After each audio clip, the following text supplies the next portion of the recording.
নমস্কার। এই মুহূর্তে আবহাওয়া নিয়ে সবথেকে বড় আপডেট। কোথায় কোথায় চলবে তাণ্ডব, বিস্তারিত জানিয়ে দেব আজকের এই ভিডিওটির মাধ্যমে। তো জানতে হলে ভিডিওটি অবশ্যই প্রথম থেকে শেষ পর্যন্ত দেখবেন এবং ভালো লাগলে লাইক করবেন এবং চ্যানেলে নতুন হয়ে থাকলে চ্যানেলটিকেও সাবস্ক্রাইব করবেন। গত কয়েকদিনে কলকাতা সহ দক্ষিণবঙ্গের একাধিক জেলায় বৃষ্টিপাত দেখা গিয়েছে।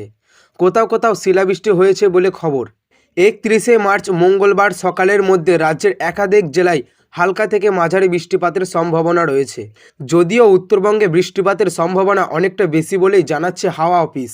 আলিপুর আবহাওয়া দপ্তরের পূর্বাভাস অনুযায়ী উত্তর ও দক্ষিণ দিনাজপুর, মালদা ও মুর্শিদাবাদ, পূর্ব ও পশ্চিম বর্ধমান, নদিয়া, হাওড়া, হুগলি, বাঁকুড়া, পুরুলিয়া, পশ্চিম মেদিনীপুর ও ঝাড়গ্রাম জেলায় হালকা থেকে মাঝারি বৃষ্টিপাতের সম্ভাবনা রয়েছে।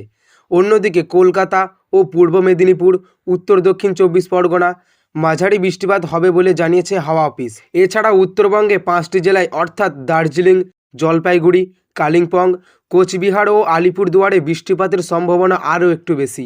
উত্তরের 5 জেলায় হলুদ সতর্কতা জারি করা হয়েছে হাওয়া অফিস।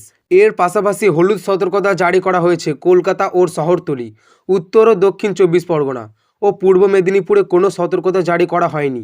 যদিও বুধবার বেলার দিক থেকে উত্তরবঙ্গের জেলাগুলি এবং মুর্শিদাবাদ, পশ্চিম বর্ধমান, নদিয়া ও উত্তর 24 পরগনা কমলা সতর্কতা জারি করা হয়েছে বলে জানিয়েছে হাওয়া অফিস। আবার পশ্চিমের জেলাগুলোয় মাঝারি বৃষ্টিপাতের সম্ভাবনা রয়েছে। বাকি রাজ্যে হালকা থেকে মাঝারি বৃষ্টিপাত হবে বলে জানা গিয়েছে।